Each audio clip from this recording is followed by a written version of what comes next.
les armes. C'est plus facile. Et donc, ça a pris une tournure plus importante, c'est avec le montée du djihadisme et l'explosion des foyers de tension, et on a vu un nombre important des jeunes du quartier de Principe, mais également à Melilla. J'en parle beaucoup, il y a même des pourcentages. Et c'est là où la plupart part en Syrie et en Irak. Et donc on a eu vraiment un vrai problème.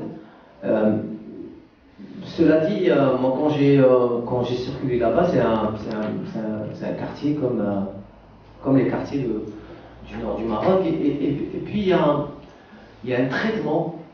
Vous savez que par exemple, Antenne H13 a fait un truc sur Principe qui est c'est bienvenu dans le quartier de. Tu vois, il y a eu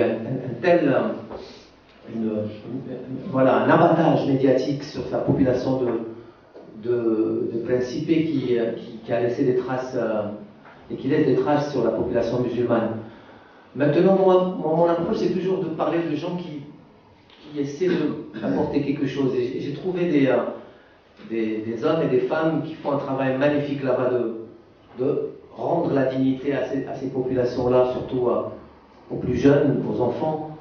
Et je raconte ces histoires-là dans le texte qui est réservé à cette heure. J'espère que j'ai répondu à votre question. C'est par rapport aux autorités espagnoles, comment elles réagissent par quand elles descendent, c'est la descente à Principe, quand ils organisent une opération, c'est de Madrid, avec les hélicoptères.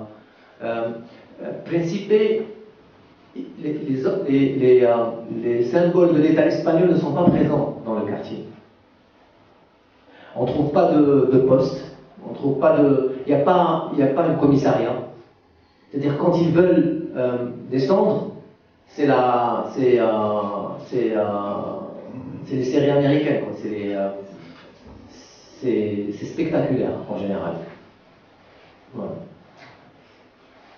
Il y a un livre de Ignacio Sembrero qui s'appelle Espandallah, que j'ai interviewé d'ailleurs qui est assez intéressant quand il parle de ces quartiers de Saint-Lélia, mais également en Catalogne, parce qu'il y a aussi un problème au niveau de la Catalogne et à Séville. C'est les trois régions les plus exportateurs de djihadistes après Saint-Lélia, c'est la Catalogne et Séville. Ouais. Moi, j'avais envie de questionner sur comment cohabitent effectivement ces mouvements salafistes, de radicalisation, et puis les mouvements plus progressistes d'ouverture. Vous parlez de Tanger. Il me semble que Tanger est une ville en plein développement qui connaît une urbanisation galopante. Il y a Tanger Med 1-2, il y a tous les travaux de Corniche, il y a l'opéra qui va ouvrir ou qui a déjà ouvert peut-être. Après des années d'abandon par la monarchie, il y a à nouveau des investissements importants qui y sont apportés. Donc on sent quand on y va qu'il y a un mouvement d'ouverture assez important et qu'en même temps il y a des forces contraires sans doute qui traversent cette ville. J'ai pas encore lu votre ouvrage, mais est-ce que la radicalisation que vous avez observée à Tanger, elle se nourrit aussi de ces tensions, de cette tension avec une force peut-être plus progressiste? Et puis une deuxième question, toujours pour voir un petit peu quels sont les personnes qui peuvent être, vous faites un travail de journaliste, d'enquête, vous avez créé une maison d'édition, ça participe aussi à un travail je trouve, d'ouverture de débat. Est-ce que vous vous sentez seul ou est-ce qu'il y a de plus en plus de gens comme vous qui font ce travail et qui ont les moyens de faire ce travail? Je ne sais pas d'ailleurs quels moyens vous disposez creuser. Rien. Voilà, sans doute. Et à défaut d'avoir les moyens, je ne sais pas pourquoi on ne fait pas des bassins d'environ. Voilà, c'est un petit peu. Pour la première question, alors Tanger, comme les autres villes du Maroc, à Casablanca, le centre-ville de Casablanca, boulevard d'Onfra, Californie, n'a absolument rien à voir avec les Alaouiens, avec Sidi Mohamed et d'autres quartiers périphériques de Casablanca, c'est la même chose pour Tanger. Belchifa, par exemple, c'est un quartier qui a bourgeonné avec l'explosion, le début d'explosion de la ville, avec les premiers quartiers industriels. Et donc, c'est des populations qui sont venues d'autres régions du Maroc pour s'installer et profiter du boom industriel de la ville. Mais ils sont restés à la marge de tout ce que, vous racontez, Tanger Med et Antcom. C'est très très récemment qu'on a commencé à créer des terrains de foot, par exemple, à Bni Makeda, puis aussi à Belchifa, pour que les gamins puissent. Voilà. Mais par exemple, à Belchifa, qui quand même est un quartier de plusieurs dizaines de milliers de personnes, il n'y a pas un seul théâtre, il n'y a pas de seule librairie, il n'y a pas de maison de jeunesse. C'est des quartiers qui ont bourgeonné à l'écart de la ville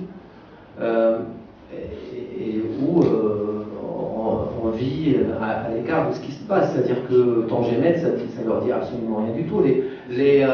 L'autoroute, ils ne la prennent pas, hein. C'est pas leur autoroute à eux, c'est l'autoroute des autres, le TGV des autres.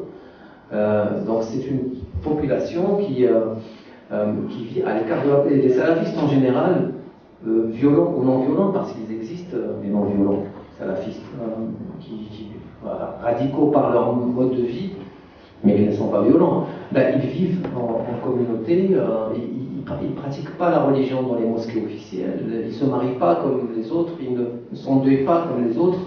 C'est un mode de vie différent. Quand un salafiste veut prendre un taxi blanc, il fait en sorte à ce qu'il soit devant pour qu'il n'y ait pas une femme qui monte après et qui le touche. C'est une autre manière d'appréhender le monde et de vivre. Et donc, voilà, moi j'ai décrit ça dans le livre. Donc, il n'y a pas d'interaction avec les forces progressistes. Maintenant, il y a des associations qui font du communautaire et qui essaient de toucher les gens. À Belchifa, j'ai eu la possibilité de rencontrer des jeunes qui travaillent avec des associations locales dans les coins les plus durs de ce quartier et qui essaient de faire des dynamiques d'émancipation par le théâtre, par la photo, et qui essaient un peu d'introduire quelque chose d'autre ou la délinquance, ou le radicalisme religieux. Ça, c'était par rapport à la ville de Tanger. Pour la question de la maison d'édition, nous, on a créé cette maison il y a 3-4 ans. Nous sommes à notre 8e livre. Pour ce livre-là, même pour la précarité féminine, et pour celui-là, c'était, je voyais bien que j'étais sur, mais c'est pas grave, ça, on est habitué. Mais je n'ai pas été, ce livre-là a été fait, j'ai fait mon terrain, je l'ai sorti au Maroc, non, il n'y a pas eu de problème à le sortir. Mais j'enquêtais pas sur la fortune royale, là ça aurait été peut-être autre chose.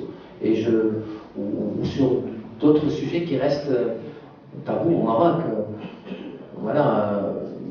J'aurais un deuxième sujet que j'ai pas pu, à côté du financement, que j'ai pas pu aller jusqu'au bout, au Maroc, on démontait énormément de cellules terroristes.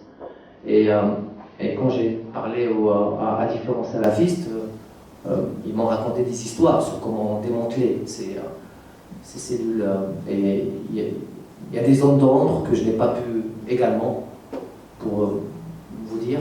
que je n'ai pas pu aller jusqu'au bout. Parce que je ne peux pas venir et dire que voilà, parfois c'est la police qui recrute, si je n'ai pas les preuves, sinon je ne serais pas là. Et donc, et ça ne se fait pas. Et voilà. Et j'ai pas pu. On a interviewé le patron du PSIJ, équivalent du FBI marocain. On a eu sa version des choses, mais on n'a pas pu. Voilà. On n'a pas pu documenter des manquements sur ces 4-5 dernières années où on démantèle énormément de ces terroristes au Maroc, dans toutes les villes du Maroc. Voilà. Mais je n'ai pas eu de problème particulier à faire ce livre. Voilà. Et les moyens, Kenza et moi, Kenza qui également mon épouse, sinon j'aurais pas pu faire ça. Hein. Il faut vraiment, dans l'édition, tellement c'est dur au Maroc, il faut la faire avec son épouse. Hein. Sinon elle ne comprendrait pas. Hein. Elle est aussi, si ce n'est plus engagée que moi, sur ces sujets-là. Et bon, nous, on travaille encore en tant que journaliste. On fait des choses. Tu vois, quand on sait écrire, on peut faire des choses dans différents répertoires qui nous permettent de subvenir à nos besoins, et on finance nous-mêmes nos livres. Voilà. Voilà. Je voulais juste dire que Hichem aborde un sujet délicat, celui de la collaboration entre un époux et une épouse, qui en France évidemment a des rebondissements que vous savez. Pas avec le salaire.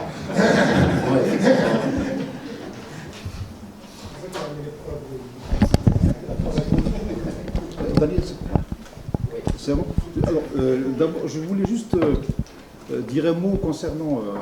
Boualem a attiré mon attention pour les amis qui sont ici et qui sont profs de Forsem, sur la disparition de notre ami historien et membre de Forsem, André Nucci. Les Algériens lui doivent une thèse extraordinaire sur la pauvreté dans le Constantinois des années 20. Elle a été soutenue, je crois, les années 58.